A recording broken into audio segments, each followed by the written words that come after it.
আসসালামু আলাইকুম। কি অবস্থা সবার? আশা করি সবাই ভালো আছেন। আল্লাহর রহমতে আলহামদুলিল্লাহ আমি অনেক ভালো আছি।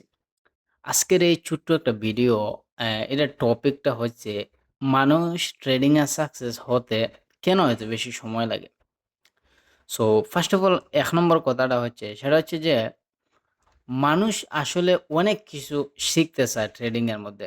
আমি আমার নিজের কথাই বলি, আমিও চাই অনেক কিছু শিখতে, অনেক স্ট্র্যাটেজি শিখতে, হ্যাঁ? অনেক রিস্ক ম্যানেজমেন্ট, মানি ম্যানেজমেন্ট সবকিছু শিখতে। কিন্তু দিন শেষে দেখা যাচ্ছে যে কি আমাদের লস করেই কিন্তু মার্কেট থেকে বাইর হচ্ছি।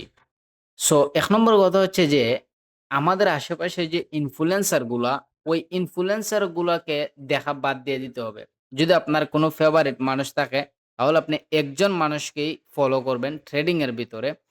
অ্যান্ড আদারওয়াইজ আ যেগুলো মানুষ আছে, যে ইনফ্লুয়েন্সার গুলো আছে আপনাদের সামনে ভিডিও আসে, ওদেরকে আনসাবস্ক্রাইব কিংবা আনফলো করে দিতে হবে।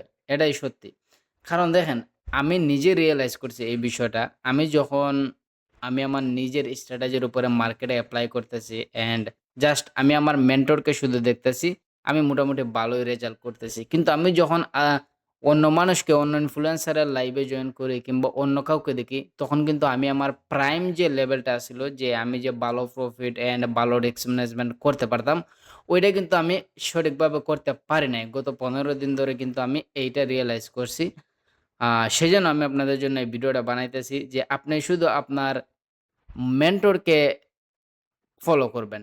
বাস এক্সট্রা যে ইনফ্লুয়েন্সার গুলো আছে ওগুলার থেকে দূরে থাকেন ভাই। তা না হলে আপনি ট্রেডিং এ আপনি কিচ্ছু করতে পারবেন না। জাস্ট শুধু শিখবেন, শিখবেন, শিখবেন। কখনো সঠিকভাবে কোনো কিছু কাজে লাগাতে পারবেন না।